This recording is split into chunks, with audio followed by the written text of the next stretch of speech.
চলুন আজ আমরা কোরআনে বর্ণিত দুই কিংবদন্তির শাসকের এক প্রাচীন আর রহস্যময় কাহিনীর গভীরে যাই।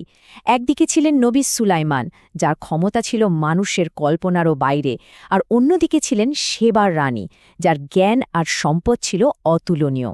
এটা কিন্তু শুধু দুটো রাজ্যের গল্প না, এটা হলো দুই ধরনের ক্ষমতার এক দারুণ সংঘাতের গল্প। তো এই অসাধারণ কাহিনীর শুরুতেই রয়েছে একটা অদ্ভুত গুজব। সেবার রানী বিলকিসকে নিয়ে একটা রহস্যময় কথা চালু ছিল। তিনি কি আসলেই সাধারণ মানুষ ছিলেন, নাকি যেমনটা লোকমুখে বলা হতো তিনি ছিলেন অর্ধেক মানুষ আর অর্ধেক জিন? এই ইন্ট্রিগিং প্রশ্নটা দিয়েই আমাদের আজকের আলোচনা শুরু হচ্ছে।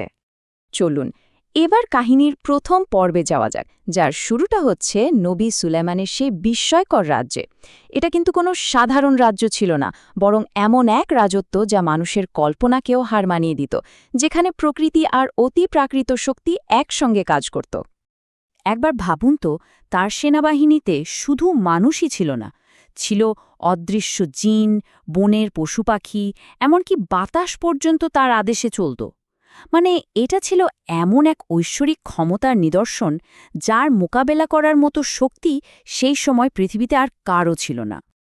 এই বিশাল বাহিনীর মধ্যে তার সবচেয়ে গুরুত্বপূর্ণ গুপ্তচরদের একজন ছিল হুদহুদ নামের ছোট্ট একটা পাখি।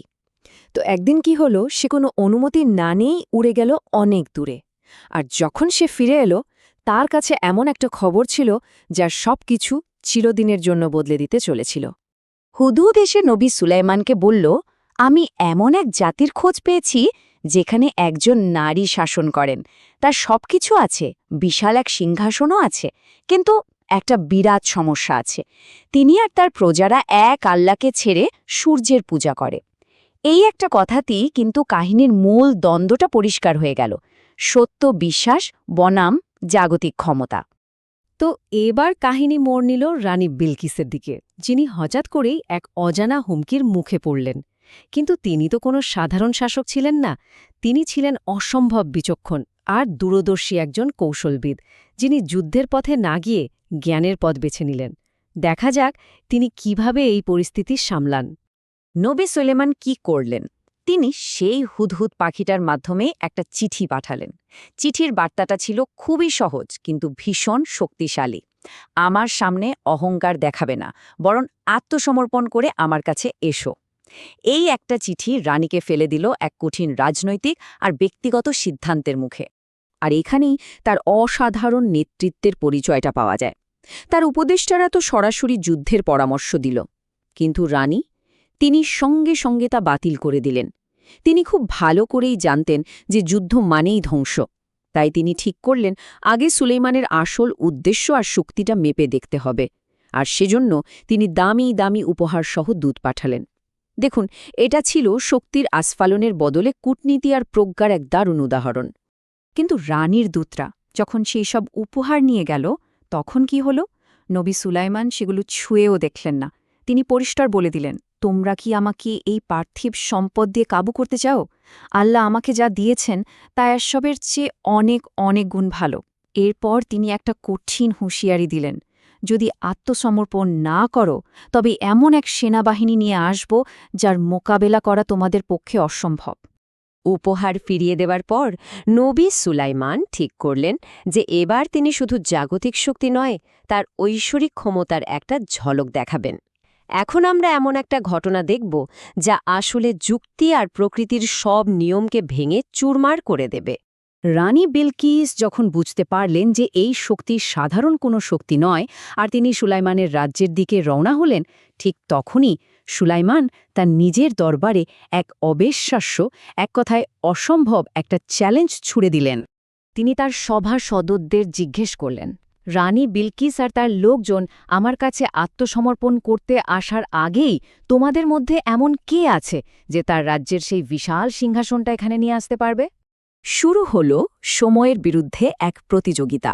প্রথমে এক শক্তিশালী জিন বেশ গর্বের সাথে বলল, আপনি আপনার এই সভা থেকে ওঠার আগেই আমি ওটা নিয়ে আসব। কিন্তু এরপর আল্লাহর দেওয়া বিশেষ জ্ঞানী একজন বললেন, আমি আপনার চোখের পলক ফেলার আগেই সেটা আপনার সামনে হাজির করে দেব। দুটোই অবিশ্বাস্য প্রস্তাব, কিন্তু দ্বিতীয়টা তো ছিল একেবারে কল্পনারও বাইরে। আর তারপর যা ঘটার তাই ঘটল। চোখের এক পলকে নবী সুলাইমান কিছু বুঝে ওঠার আগেই রানী বিলকিসের সেই রাজকীয় সিংহাসনটা ইয়েমেন থেকে সোজা জেরুজালেমে তার ঠিক সামনে এসে হাজির। অবিশ্বাস্য, তাই না? কিন্তু এটাই সত্যি। এটা ছিল অলৌকিক ক্ষমতার এক চূড়ান্ত নিদর্শন। সিংহাসন তো চলে এলো, কিন্তু রানীর পরীক্ষা এখানে শেষ হয়নি। তিনি যখন অবশেষে নবী সুলাইমানের রাজ্যে পৌঁছালেন, তার জন্য অপেক্ষা করছিল শেষ এবং সবচেয়ে ব্যক্তিগত একটা পরীক্ষা। আর সেটা ছিল এক কাঁচের প্রাসাদ, যা তার সম্পর্কে ছড়িয়ে থাকা এক গভীর রহস্যের জট খুলবে। রানীকে নিয়ে সেই যে একটা গুজব ছিল যে তিনি নাকি অর্ধেক জিন, সেটা পরীক্ষা করার জন্যই সুলেইমান এক বিশেষ প্রাসাদ তৈরি করিয়েছিলেন। এই প্রাসাদের মেঝেটা ছিল একেবারে স্বচ্ছ কাচের, আর তার নিচে বইছিল পানির স্রোত। প্রথম দেখায় যার কারো মনে হবে এটা একটা গভীর জলাশয়। তো রানী যখন প্রাসাদে ঢুকলেন, তিনি কাচের মেঝেটাকে আসল পানি ভেবে বসলেন। আর পোশাক যাতে ভিজে না যায় সেজন্য তিনি কি করলেন, সেটা কিছুটা উপরে তুলে ধরলেন। আর ঠিক সেই মুহূর্তে তার পা দুটো সবার সামনে চলে এলো। গুজবটা কি ছিল? গুজবটা ছিল যে জিনদের পা নাকি সাধারণ মানুষের মতো হয় না, আর নবী সুলাইমান ঠিক এটাই দেখতে চেয়েছিলেন। তিনি যখন দেখলেন যে রানীর পা দুটো আর 10 জন সাধারণ মানুষের মতোই, তখনই কাহিনীর শুরু থেকে চলে আসা সেই রহস্যটার সমাধান হয়ে গেল। গুজবটা পুরোপুরি মিথ্যা ছিল, আর এটা ছড়িয়েছিল আসলে জিনরাই, কারণ তারা ভয় পেত যে সুলাইমান আর বিলকিসের বিয়ে হলে তাদের সন্তান আরও শক্তিশালী হবে। এই ব্যক্তিগত পরীক্ষার পর সুলাইমান রানীকে আরও অবাক করে দিলেন। তিনি তাকে তার নিজের সিংহাসনটা দেখালেন, যেটা কিনা অলৌকিকভাবে তার রাজ্যে নিয়ে আসা হয়েছিল। তবে তিনি সিংহাসনটাতে সামান্য কিছু পরিবর্তন করে দিয়েছিলেন, যেন রানী সেটাকে একবারে চিনতে না পারেন। রানী তো নিজের সিংহাসন দেখে একেবারে হতবাক। সুলাইমান যখন তাকে জিজ্ঞেস করলেন, এটা কি তোমার সিংহাসন, তিনি এতটাই অবাক হয়েছিলেন যে হ্যাঁ বা না কিছুই বলতে পারলেন না। তিনি শুধু বললেন যেন এটা ওটাই। তার এই উত্তরটা কিন্তু তার প্রজ্ঞা আর বিস্ময় দুটোই একসঙ্গে প্রকাশ করে। একের পর এক এমন অলৌকিক ঘটনা আর নবী সুলাইমানের গভীর জ্ঞান দেখে রানী বিলকিস শেষ পর্যন্ত একটা চরম সত্য উপলব্ধি করলেন। এই পর্বটা হল তার পার্থিব বিশ্বাস থেকে আধ্যাত্মিক বিশ্বাসে উত্তরণের গল্প। তিনি বুঝতে পারলেন যে তার রাজ্যের ধনসম্পদ, তার ঐশ্বর্যময় সিংহাসন আর সূর্যের উপাসনা সবকিছুই ছিল একটা ভ্রম।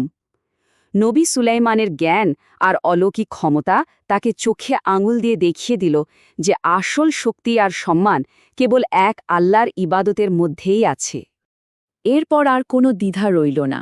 রানী বিলকিস সবার সামনে ঘোষণা করলেন, হে আমার প্রভু, আমি এতদিন নিজের ওপরই জুলুম করেছি। আমি সুলাইমানের সাথে বিশ্বজগতের প্রতিপালক আল্লাহর কাছে আত্মসমর্পণ করলাম। এভাবেই সূর্যের পূজা করা এক প্রতাপশালী রানী সত্যের আলো খুঁজে পেলেন। এই প্রাচীন কাহিনীটা আমাদের সবাইকে একটা মৌলিক প্রশ্নের সামনে এনে দাঁড় করায়। আচ্ছা, এই যে জাগতিক সম্পদ, কূটনীতি, সামরিক শক্তি, এগুলোই কি আসল ক্ষমতা, নাকি সত্যিকারের ক্ষমতা লুকিয়ে আছে জ্ঞান, বিশ্বাস আর এক অদ্বিতীয় সৃষ্টিকর্তার কাছে নিঃশর্ত আত্মসমর্পণের মধ্যে? উত্তরটা বোধহয় এই কাহিনীর মধ্যেই কোথাও লুকিয়ে আছে।